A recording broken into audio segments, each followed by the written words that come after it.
So, you think you want to be a venture capitalist, but do you have the qualifications that you need to be a good one? Today, we're going to talk about what those qualifications are, how to develop those qualifications, and which order to develop them in first. Okay, so first of all, what is a venture capitalist? Because we should get on the same page about what we mean by that. Because, some people look at like the sharks on Shark Tank and think that's a venture capitalist. Not really a venture capitalist. Some people think it's like, their rich neighbor up the road that has thrown some money into some stuff here and there. Not really a venture capitalist. Some people, they think it's, I've seen people refer to themselves as venture capitalists when they're investing in real estate, when they're investing in public stocks. I've seen people think that they're investors in venture capital when they invest in like a few random side hustles or side businesses. None of that is venture capital, at least the way it's generally understood in the industry. Venture capital is, from an investment perspective, making investments using other people's money into early stage companies, startups, that have the potential to become huge businesses someday. Now, what that means is that these startups usually are going to fail, or they're never going to achieve that huge, massive outcome. But when they do, it can be absolutely like mind-bending, the types of returns. I mean, you look at funds like Haystack Ventures, that was an early investor in companies like Instacart and have returned 30, 40 times their entire fund back to investors, which means if you put $1 into their fund, you're going to get like 20 to 40 of those dollars back, despite the fact that very few of the investments that they actually made in that fund are generating the return. But those are generating such a huge return, like Instacart, that you as an investor in the fund generate a huge return. That's what venture capital is all about. It's making these early stage investments, and it's using other people's money. So as a venture capitalist, you get scale, you get leverage by going out to other investors, pooling their money together, and then making a bunch of bets.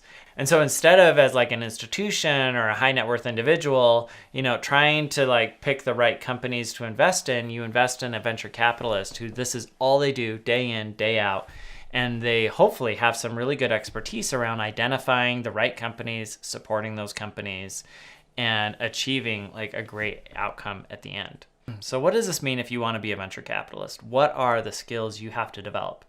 Well, as I talked about, it's investing in early stage companies that have the potential to become really big someday, and it's investing in those companies using other people's money.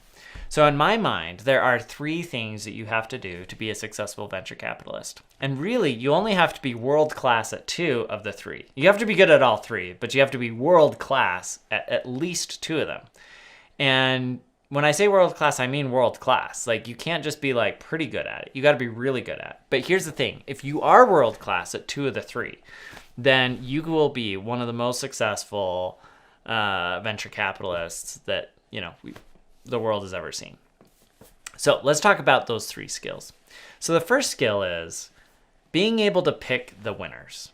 So really that comes down to really understanding like trends, being able to kind of predict the future, being able to do your due diligence and avoid huge pitfalls. It's all of the things around picking winners. And really that's all inclusive, right? Like I said, it's kind of seeing what the future looks like and knowing that the company that you're investing in today has the potential to really shape what that future looks like and obtain large market share in that market. It's also understanding like the dynamics on the management team and really understanding the founder and his or her psychology and what's going to make them to be a really great founder and really, run through walls or close sales or hire key employees or whatever it is that they need to do in order to be successful. It's also like digging in and understanding what the competitive landscape looks like and the market size and the market dynamics and understanding the financials and the business model. And are they going to be able to raise more money from other investors and so on and so forth. The list goes on and on and on. It's all about due diligence, picking the winners. And the reality is there are a lot of great resources. If you're not already watching my YouTube channel, check out my YouTube videos because I cover a lot of these basics of like how to analyze a market and how to read a term sheet and what is a pro rata right and like how to assess management teams and so on and so forth. And that can be really helpful for that. And then you can also go out and you can start investing. There are a lot of great investment platforms like WeFunder and others where you can start putting your money where your mouth is. I mean, from my perspective, the feedback loop for actually putting down your own money is some of the best, because all of a sudden it goes from theoretical and hypothetical to real world. And you can start internalizing those lessons real fast when it's your own money on the line. It's not all just about picking the winners. If all you had to do was pick the winners and nothing else really mattered, then frankly, two things would be true. One, this wouldn't be that hard of a job. It would still be challenging, but not that hard. And two, because it wouldn't be that hard, everybody would do it. And so it'd be hard to generate like a really great return. That leads us to the next skill that you really need to develop. And that skill is getting access to those deals. So if you think about Uber, for example, a lot of people knew that Uber had a high degree of likelihood of being successful at the early stages of the business, right? They could see the vision and how big the company could grow and all of these things. And so there were a lot of people trying to invest in Uber because it felt like almost like a sure thing. But it was really hard to get a piece of Uber. And that's the case with most of these companies. By a lot of them, people can look at them and say, wow, this is an exceptional founder chasing after a huge market and solving it in a unique way that really solves a pain point for the people and the customers in that market. This is a great investment. I want to invest. When that's the case, there's typically lots of venture funds that will chase after that deal and try to get it, to get access to it, right? It's kind of like dating, right? Everyone's kind of chases after the hot girl or guy, right?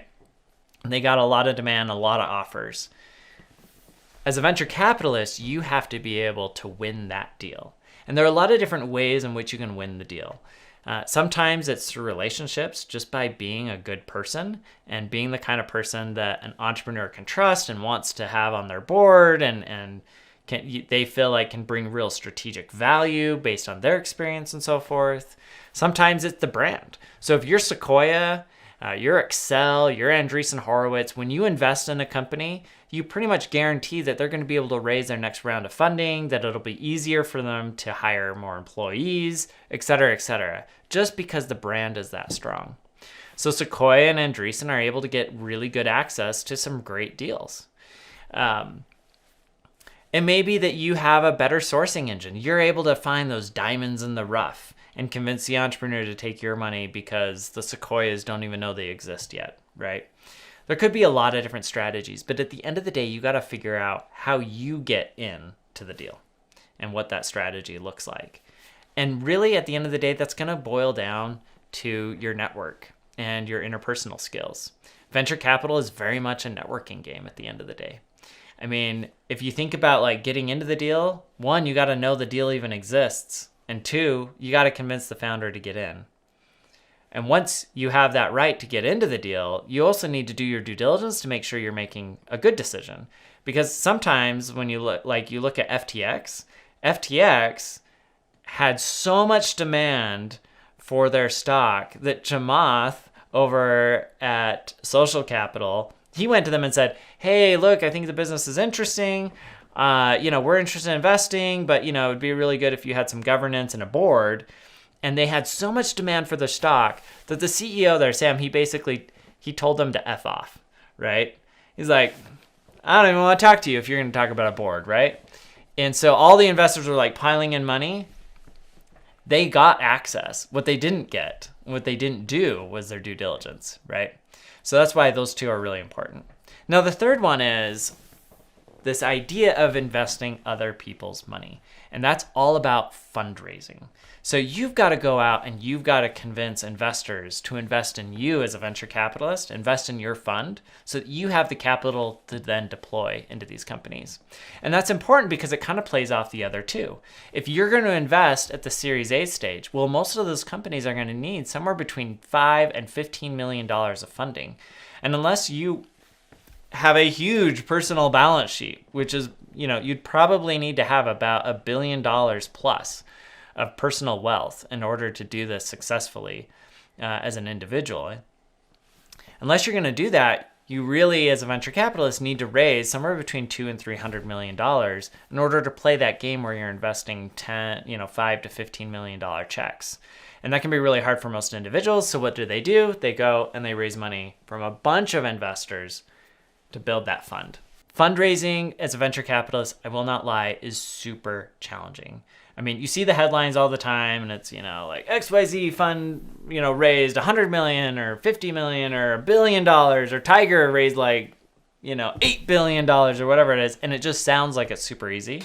But here's the reality. For every single one fund that actually is successful in raising money, there's probably at least 100 or more that never raise a fund, that are out there, pounding the same pavement, trying to raise capital from investors.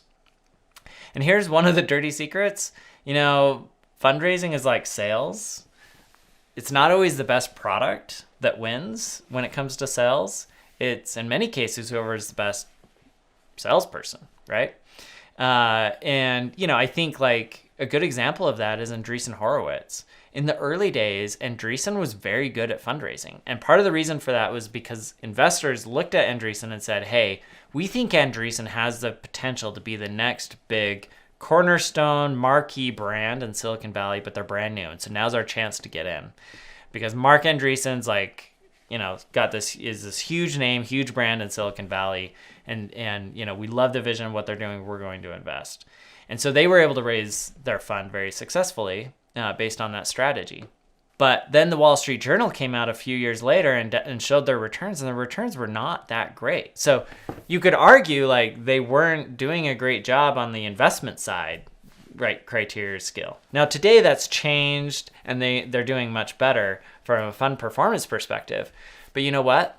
That mediocre fund performance years ago didn't hurt them in the least when it came to fundraising. They've gone on to raise billions and billions of dollars, and now they employ more people as a fund than I think any other venture fund, and in fact, more than a lot of funds combined. So they've clearly been successful because they're really good at fundraising. They know what they're doing there. And I could name a bunch of other funds that are good at that as well. So just to recap, you got to be good at picking deals, you got to be good at sourcing those deals, getting access to them, and you got to be good at fundraising and convincing others to invest in your fund. If you're brand new in your career, where should you spend your time focusing? Well, I would focus on two things. One, build your network. Your network is your net worth, as it's commonly said. But in no industry is that more true than in venture capital. Your network is you just depend on your network for everything, whether it's finding deals, finding investors, supporting your portfolio companies, getting companies to exit, finding employees for those companies, everything. Just build your network with as many people as you can that kind of touch venture capital, whether they could be potential future investors, where they could be in your fund, whether they're entrepreneurs that you would eventually want to invest in, whether they're potential employees that you might want to bring into your portfolio companies at some point. Your network is key. And I would work on that day one right away. But the other thing that I would spend a lot of time on is really the due diligence side of venture investing, especially if you're young. That will build your foundation on which you can build over time. I know a lot of people, having worked in this industry now for a decade and a half, that have incredible networks, but they aren't very savvy when it comes to actually making investments. And they don't get treated with the level of respect and seriousness that perhaps they could if they had better investment chops. So while you're young, especially if you're in college and stuff, look for opportunities, watch my YouTube videos, do internships, read books, read blogs, listen to podcasts, whatever it is, to start building that skill set and that knowledge and awareness so that you can build kind of that diligence skill set. All right, if that was interesting and helpful and you're still interested in working in venture capital, check out my video, How to Get a Job in Venture Capital Without Any Experience.